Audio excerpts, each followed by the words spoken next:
Hello, you're watching Arise Entertainment 360. I'm Shannon Lanier. And I'm Lola Ogunike, and we're here to bring you the newest and hottest stories in American entertainment and culture and sports. Ahead, want a red carpet ready smile? Ding! We'll show you how to get one. Plus, it's a fun fitness craze that's got everyone bouncing off the walls. We're strapping on the Rebound sports shoes. And legendary rocker Ozzy Osbourne admits his struggles with substance abuse isn't over. Wow. Hard news today, huh? I know, but topping stories today, celebs with ties to Boston continue sending messages of hope and support to the victims of the Boston Marathon bombing. Oscar winner Ben Affleck, who grew up in the area, was just one of the many stars reaching out via social media. That's right. He left a message on Facebook saying, "Such a senseless and tragic day. My family and I send our love and our beloved and resilient Boston." And Maria Menounos, who went to college in Boston, tweeted, quote, "Praying for everyone at home in Boston, devastated at the news. God bless those affected and our first responders. Love you, Boston, with all my heart." Wow. Hard news. Hard news, hard news. And you know, Joey McIntyre, who's the former lead of New Kids on the Block, he actually narrowly escaped injury because he was running in the race. Wow. I know, can you imagine? On Twitter, he shared, quote, "There was an explosion by the finish line about 5 minutes after I finished. I'm okay, but I'm sure there are many hurt." Wow, you know, during a screening of his new movie, Pain and Gain, Boston native son Mark Wahlberg was visibly shaken. Here's what he had to say. Yeah, it's hard. You know, you try to, we're dealing with real life, man. None of this is important, you know. You're dealing with real life and innocent people getting hurt, and it's just disgusting, man. It's like, you know, I spoke to my mom. I haven't really spoken to everybody else, so I don't know. And we all don't know, obviously, what exactly happened, but it's horrible, man. I'm trying to be, you know, a pro and be out here doing my job, but it kind of, you know, puts it all in perspective. This stuff doesn't mean anything compared to, you know, what's happening in the real world. So it's just, you know, everybody, please, you know, thoughts and prayers going out to everybody that was there, and that's all we can do right now. You know, Wahlberg added that if you think about all of the events over the last couple of years, if we can't protect our innocent women and children, then we have a serious problem. That's true. And moving on to other news about the bomb, Dancing with the Stars host Tom Bergeron, he took a few minutes at the top of the show for last night and to express his sympathy to those coping with the aftermath of the bombing. Now, the ABC affiliate in Boston opted not to air last night's broadcast of the show, so residents could get updates on the live coverage. The decision not to show it received mixed opinions. Well, you know what, Shannon? We've got to move on.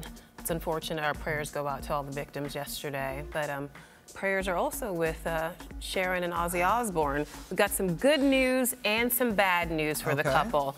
Now, the good news is that contrary to reports, the couple who have been married since 1982, well, they're not splitting up, so that's good news. Yes. But the bad news is Ozzy is still battling addiction. Wow. And he wrote on Facebook, "For the last year and a half, I've been drinking and taking drugs.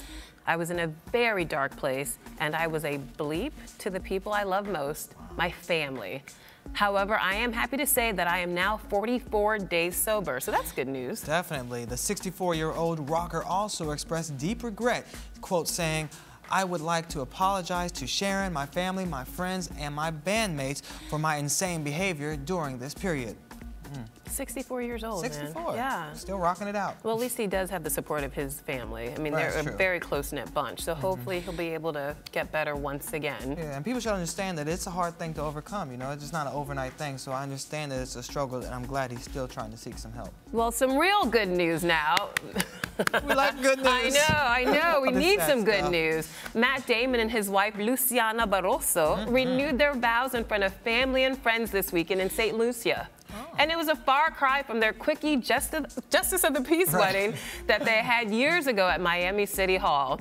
Now, this time, funny man Jimmy Kimmel officiated, and the couple rented out an entire luxury hotel And they spent about $600,000 to do that. That's not a lot of money, right, Shannon? Well, it's funny because the couple also exchanged pretty funny, heartfelt vows. Damon promised to always, quote, hold the handheld shower when you're rinsing the dye out of your hair, even though you say, I don't do it right. Oh, that's sweet.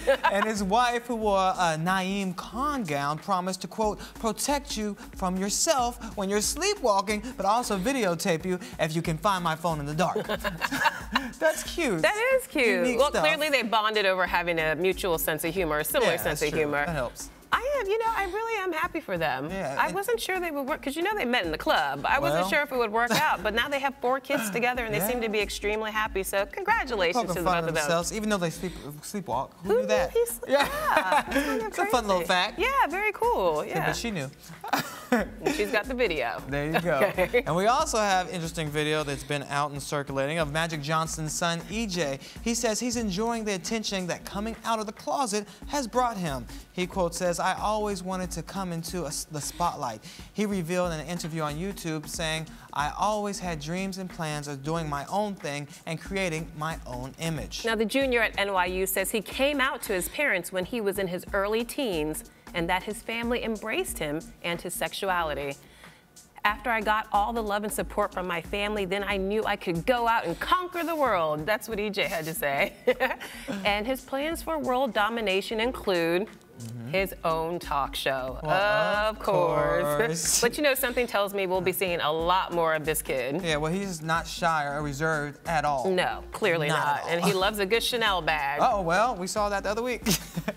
Well, you know what? The haters keep coming for Gwyneth Paltrow. They sure do. Yeah, unfortunately, first critics slammed her newest cookbook, and now she's at the top of a list that isn't at all flattering. Paltrow is #1 on Star Magazine's it's the 20 most, and she's #1, the 20 most hated celebrity roundup. Really? She beat out Anne Hathaway? I thought everybody hated Anne Hathaway. Well, she's #1, no. Oh my goodness. First of all, what a list. That's a terrible list. Top 20. Well, following Paltrow is Twilight star Kristen Stewart. Okay. Now, that's not surprising given that she admitted to cheating on heartthrob Robert Pattinson. Shame on you. And rounding out the top 5 are Jennifer Lopez, John Mayer, and Katherine Heigl. Other notables on the list include Ashton Kutcher, Kris Jenner, and Kim Kardashian. Surprise, surprise. Who would have thought? I think people love to hate these celebrities. They don't actually really hate them, right? Yeah. They just like, oh, this person grinds my gears. But grinds my gears? That's a Family Guy thing. Okay, grinds my gears. Oh, you learn something new every day. Matt Damon sleepwalks and people grind your gears. Yeah, they do. All right. Get on your nerves. Well, speaking of grinding gears, Garth Brooks is grinding somebody's gears right now. The country star is being sued by his former partner, and she's not pulling any punches at all. In a strongly worded lawsuit filed in Los Angeles, television and film producer Lisa Sanderson claims that Brooks is a, quote, paranoid, angry, deceitful, and vindictive man who will turn against those closest to him on a dime. Dang. Woo! She took it to him. She sure did. Those are body blows. And it gets worse. Sanderson also claims that in the 2 decades that she worked with Brooks, he sabotaged many business opportunities. Wow. She also alleges that he turned down a role for Saving Private Ryan because, quote, he wanted to be the star and was unwilling to share the limelight. And he also turned down a role in Tornado because the tornado would be the headliner and not him. Really? Oh, Sanderson is suing him for nearly $500,000. She has some words for him, right? She sure did. But how are you going to try to be bigger than the tornado? I know. I want to swirl around. If that's true, that's pretty sad and really funny. It is funny. So at least she's having some lighthearted humor with this situation because it can be tough. Well, speaking of another country star. You got it. Are you ready for a new singer for NBC's Sunday Night Football Open? Faith Hill just announced via Twitter that she's leaving the coveted spot. She tweeted, amazing to have been part of Sunday Night Football. An honor. I just let everyone there know it's time to let someone else rock the Open. Well, the 45-year-old country singer has sung the opening theme, which which is a takeoff of Joan Jett's I Hate Myself for Loving You. Since 2007, a replacement hasn't been named, but some of the names that have been mentioned are Kelly Clarkson and Carrie Underwood. I think those are both good They're hits. both good. Who do you think should take over? Kelly Clarkson. I'm Yeah, just I a like fan. Kelly. Yeah, Clarkson. I like She Kelly would do too. awesome with it as well, I think. Yeah, I think she'd do a great job. She can hit any note. Are you ready for some football? You should not take over. No, not at all. Sorry. Not at all. Leave the singing to me, Shannon. Okay, please, help us out. Not right now. Okay. We'll move on to the next story. Oh, God. So, what do you get when you cross a white stallion and a topless Angelina Jolie? Something that I clearly can't say on a family show. Oh, okay. Well, not that. You actually get a photo that could be worth more than $50,000 at auction.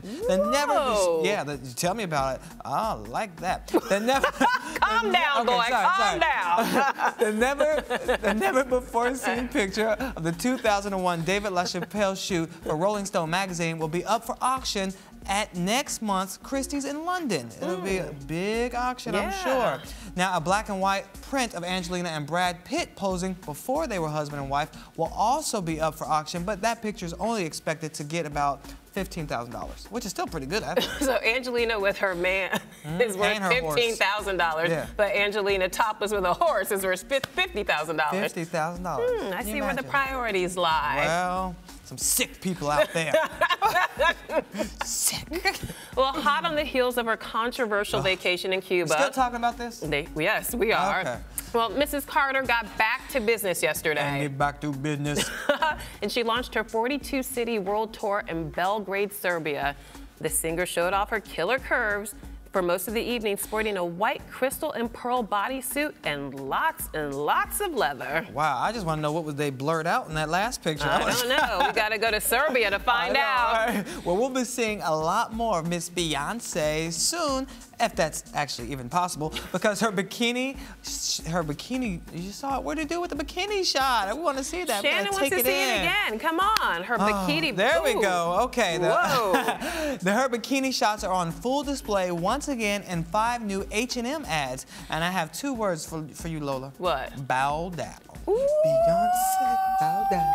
Beyonce, bow down. You know, I got to give it to her because I haven't done sit-ups in a while. Oh, stop it. I gotta keep all this under wraps. But she looks flawless, as do you. She looks amazing. She looks amazing. Well, Rihanna's fans in Houston, they weren't seeing any parts of her last night. Not at all. Not at all. The pop star was too sick to perform and abruptly canceled her show. Again. Now, last month, she missed 2 dates on her Diamonds World Tour because of a bad case of laryngitis. Let's hope Riri feels better soon. Yeah, A sick Riri's not a good Riri. We want her to feel better. She puts on a great show, so. We want to see her singing and dancing on stage and getting her groove on. Well, speaking of singing and dancing, little Pavagine, she can act and she can dance, and the 9-year-old Oscar-nominated performer shows she had the moves during an MTV Awards after party. Take a look. I gotta see this.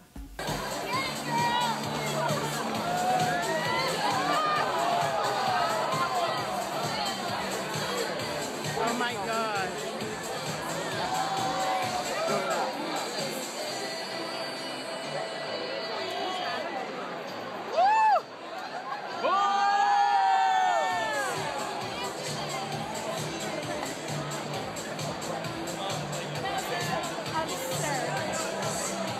How funny is that?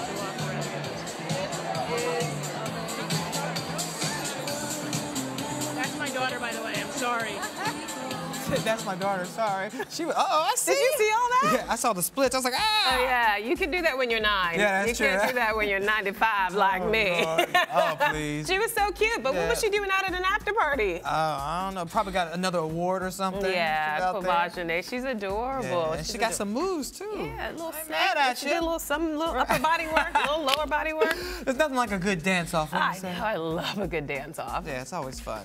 So what did you guys think? Did you like her dance moves? Should she have been out at an after party? What do you think? Tweet us at AriseTV360.